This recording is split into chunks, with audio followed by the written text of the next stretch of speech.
motivation, yeah. That's the positive vibes and me creating, yeah. Hey everyone, welcome to my first YouTube video. I'm very excited to finally be doing this. If you know me, you know I love to share my thoughts, so I felt like the best way to kick things off would be through a Q&A. So I had posted some questions for you guys to ask me, questions to answer today. And you guys did not hold back, so I'm very excited. So grab your tea, grab your wine. I have my juice. And let's get into the video. What's your biggest motivation? My biggest motivation is personally I have goals that I want to accomplish, and I want to see myself grow and become better than I was yesterday, or whatever they say. And so seeing my daily progress and seeing how far I've come, and within those goals I have for myself, is what keeps me going. What are your passions and hobbies?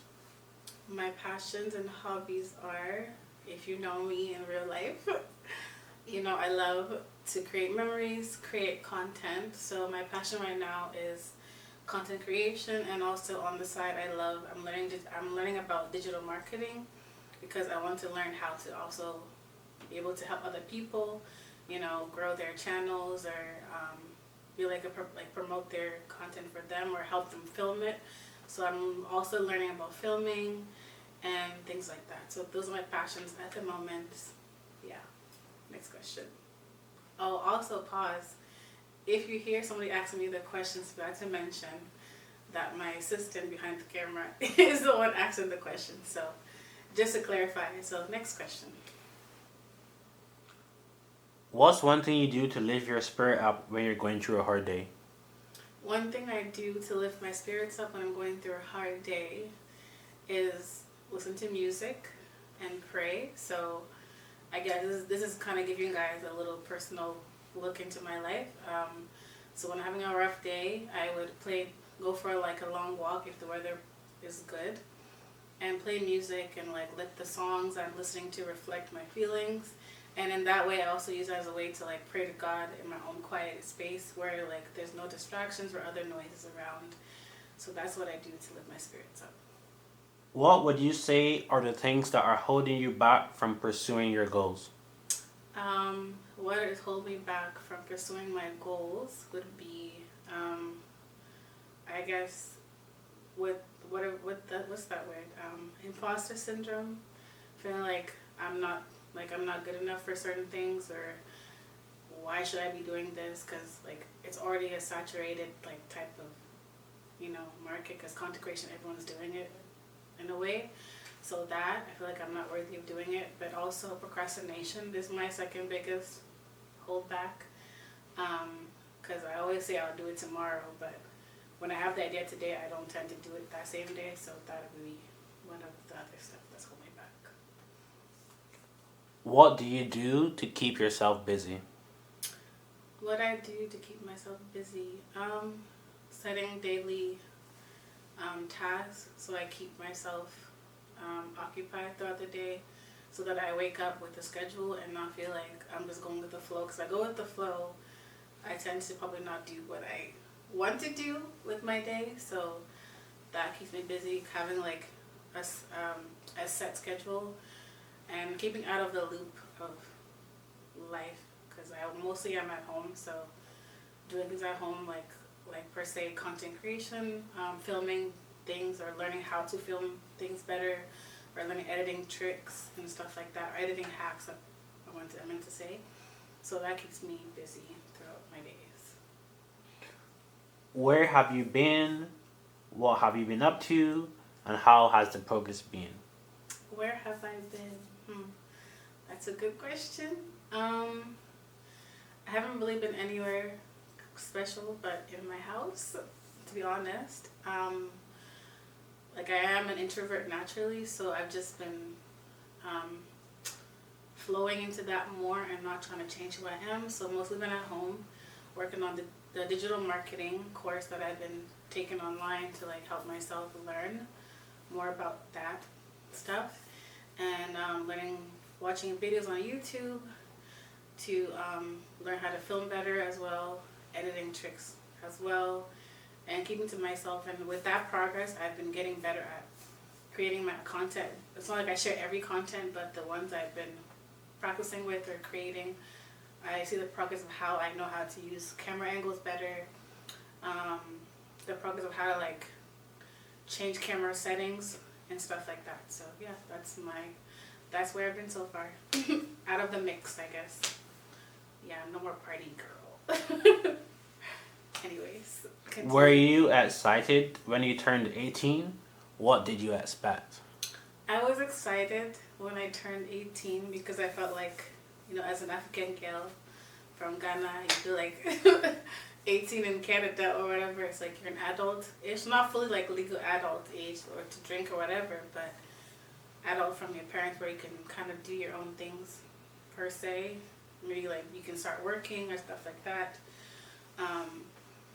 So I was excited about that, but honestly, with how the world sees you, you're still a kid. So when I got to my 20s, when I know that I'm actually fully an adult, because then, you learn more about yourself and learn more about how society works and things. So I guess if you're turning 18, don't rush your life. Like, still be young and be a teenager and let life flow as it should. Yeah. Next question. Let's make a cheers of my juice. I hope you're sipping your drink that you have while you're watching this, but if you're not, here's your reminder to take a sip with me. So, your next question. Yep. We've seen that you've been posting certain content on your Snapchat. Hey! I don't know where this is going, but okay. You say you're single. Mm-hmm. Are you single? Or do you have a man? Hey! Wow, that one is, wouldn't you like to know? But am I single or taken? That's classified information. But, I don't know if I want to... If you see me in the streets with somebody, okay? There's your answer. So if you have not caught me in the streets, then I'm single. There's your answer. Next question. What's your biggest fear? My biggest fear. I'll name two. One is spiders and anything that slithers. So if you want to give me a heart attack, bring a spider or a snake and I'll pass out. You finish me. But, and to be for real, my biggest fear, like I'm sure you guys probably relate to this, I don't know, or it's just me. Like I said before, that I have so many goals that I want to accomplish, and most of it is to be successful or financially stable, living my life, self-care life, whatever. And most of it comes from motivation to like give back to my parents for what they've done for me all throughout my life. So my fear is, God forbid, but is that like I may not have enough time to actually repay them back. So like old age has come, and then they're gone before I could give back to them for what they've done for me. That's my fear, but in God's name, that will not happen. Amen. Moving on. What's a childhood memory that makes you always smile? That's a nice question. Childhood memory that makes me smile is when we first came to Canada with my family, before the whole hustle and bustle of work life came to be the main focus of our lives. We would always, every time after dinner, we would take long walks in winter and go play outside in the snow. Like my own parents, African parents, I don't be doing snow and cold.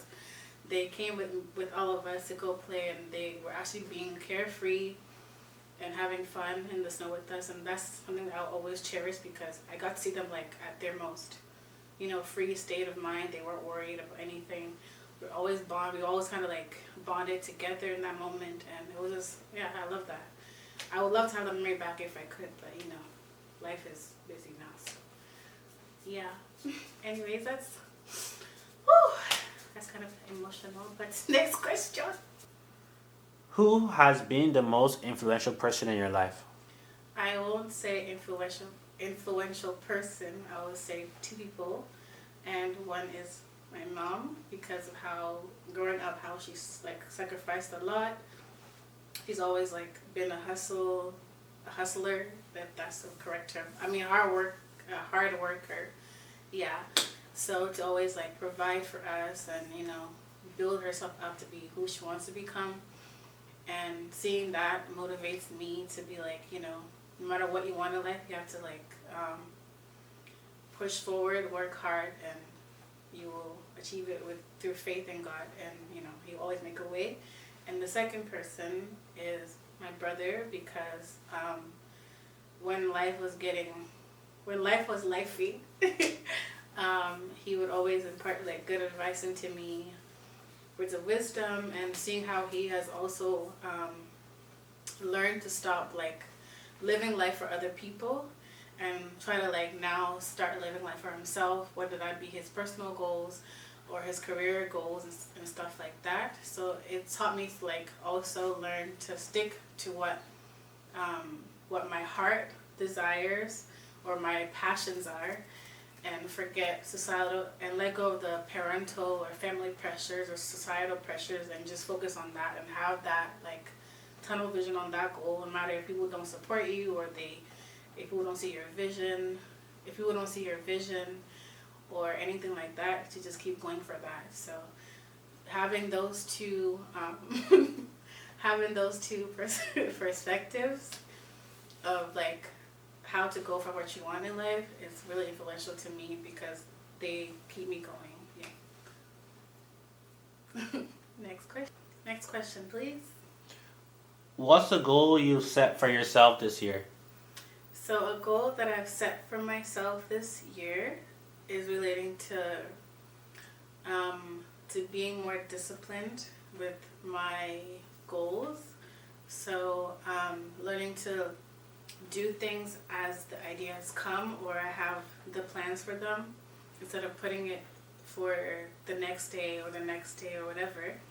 Learning how to be more disciplined in that, so that I stay accountable to my goals, so that the progress that I want to make I'll be able to reach it better. So yeah.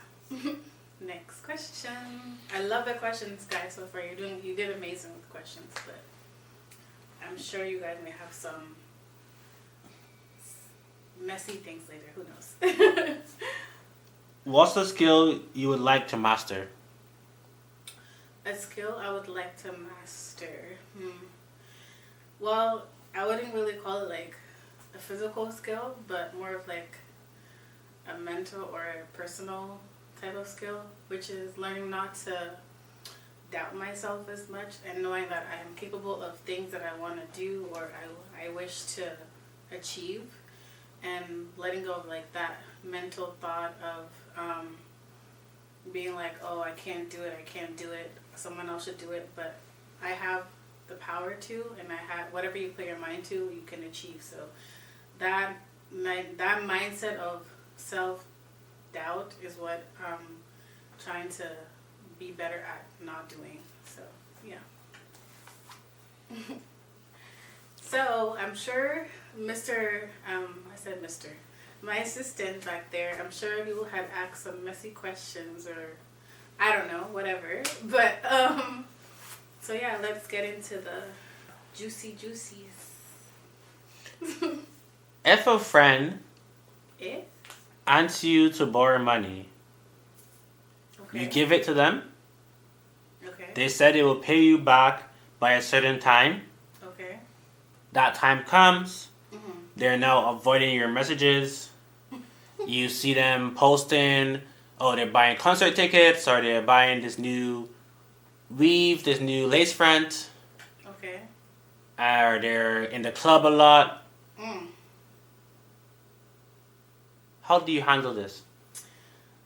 If someone asks to like me to lend them some money for whatever reason they need the money for, And like you said, they gave me a certain date that they'll pay me back. Okay, next month or on my payday, I'll have it to give it to you.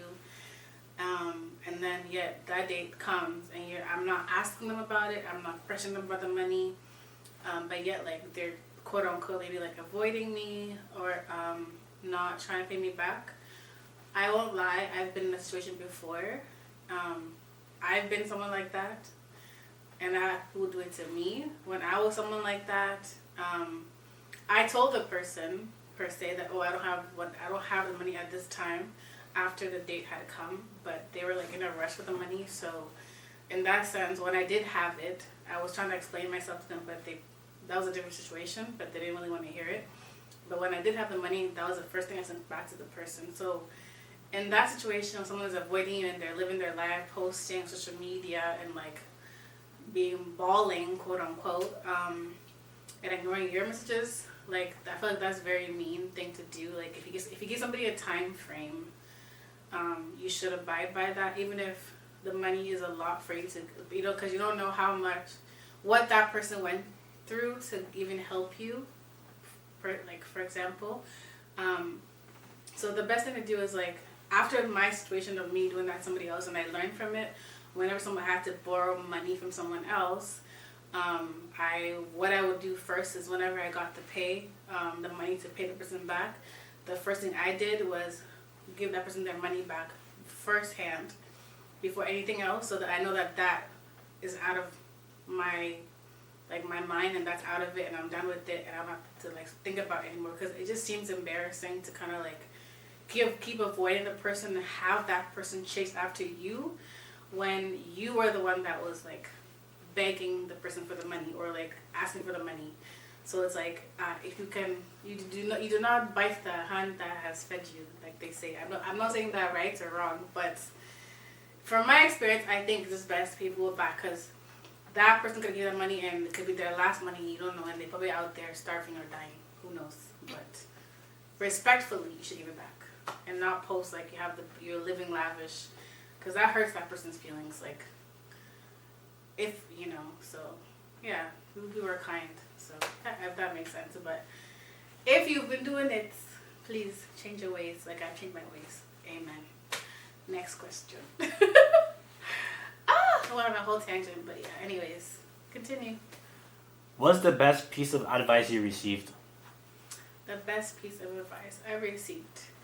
I was being a crybaby about life and friendships and just things in my past. So I was having like a meltdown.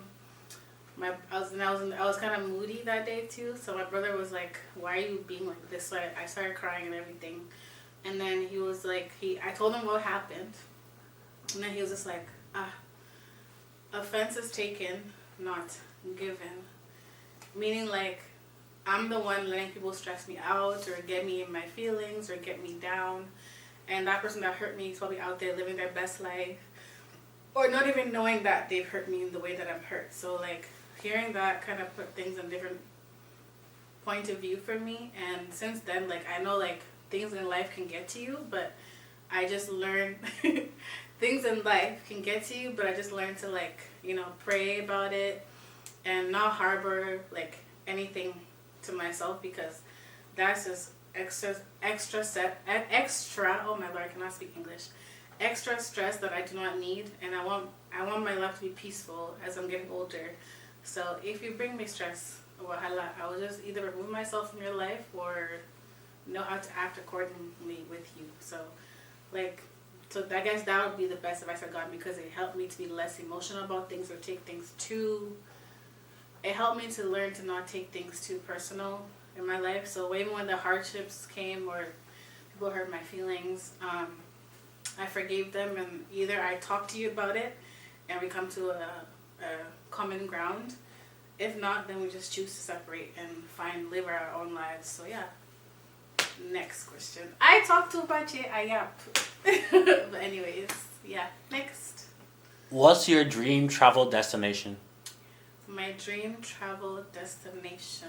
I have a lot of places I want to go to, but I want to go to places where I feel like I can experience the culture of that place, the food, and let it be like affordable. I know everyone will be going to like the more touristy places like Cancun or like Mexico, Tulum or whatever.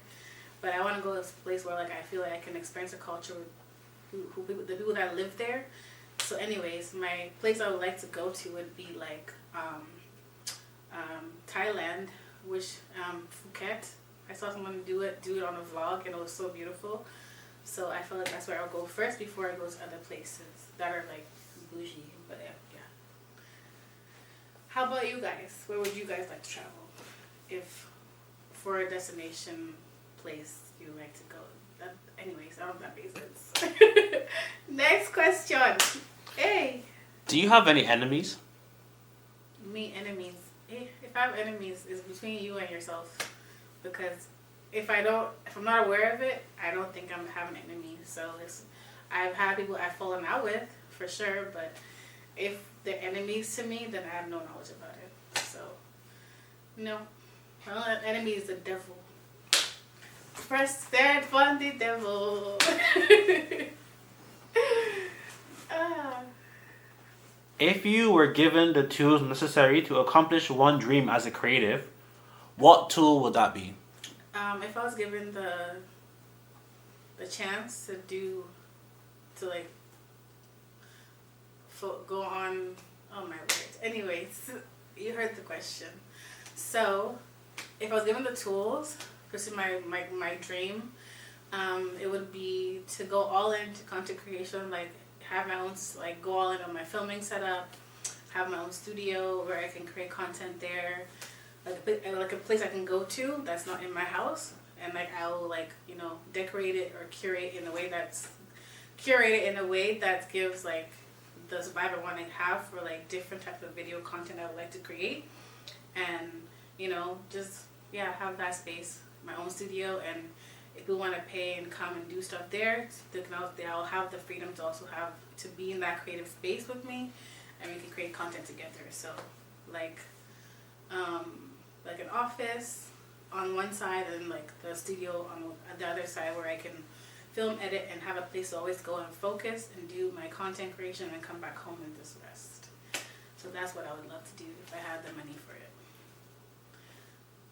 So I really appreciate you guys staying this long and hearing me yap